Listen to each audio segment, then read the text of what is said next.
foot up, left foot slide, left foot up, right.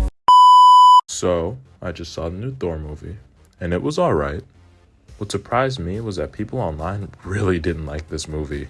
Thor, Love and Thunder is a poorly written, poorly acted, CGI boring slog of a movie that, in a world of comic book movies seemingly being more products down an assembly line, is questionable as to how it even got greenlit in the first place. And some of the criticisms are actually valid, but me and my friends liked it.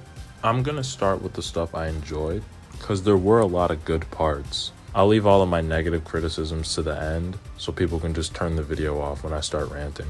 I like how this movie actually had one of the more happy endings in the MCU. No one dies with regret or guilt, which seems like a common theme in other Thor movies. Like, it was genuinely wholesome. Thor uses the Dragon Balls to get a daughter.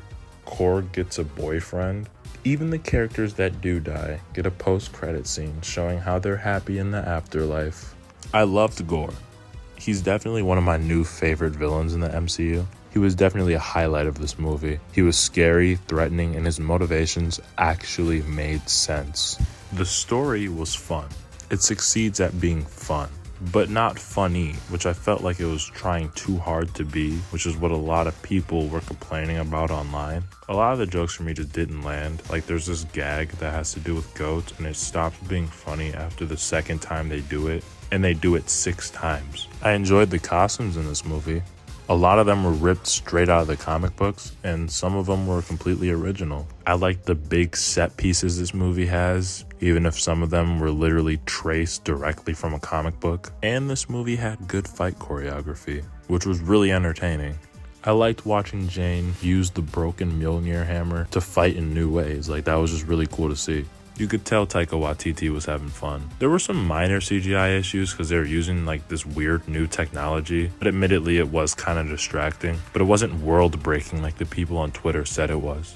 So now onto the stuff I didn't like. My one big problem with this movie is that I feel like it breaks what I thought the MCU was going to set up.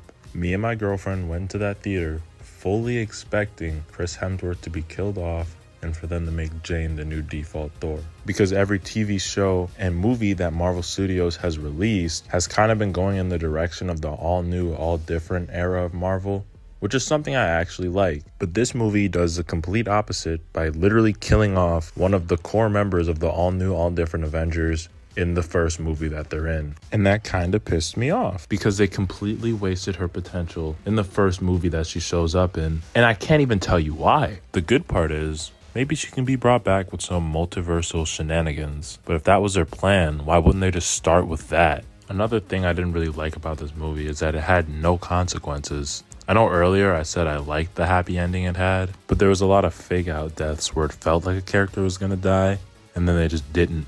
I hate that shit. Characters can die in the story, and there can still be a happy ending. Valkyrie, Korg, and Zeus all get fake out deaths. The story didn't need these characters to begin with. The writing staff just didn't kill them off because fans like them. Shit, they even did a fake out death with Gore's daughter, and she's his primary motivation, but they still killed off Jane. This movie also doesn't really play a bigger role into the overall story that MCU is telling, which is fine. I like self-contained stories, but there was characters that I wanted to see and was expecting to see that literally just didn't show up. 1 out of 10, no Beta Ray Bill. I don't know. This movie was pretty average. A lot of movies in Phase 4 have been. But it's not terrible, and I don't hate it. This movie isn't as horrible as people say. It's not one of the worst films in the MCU. It's fine. It's fine. 7 out of 10. Not better than Ragnarok. Go watch it with your friends.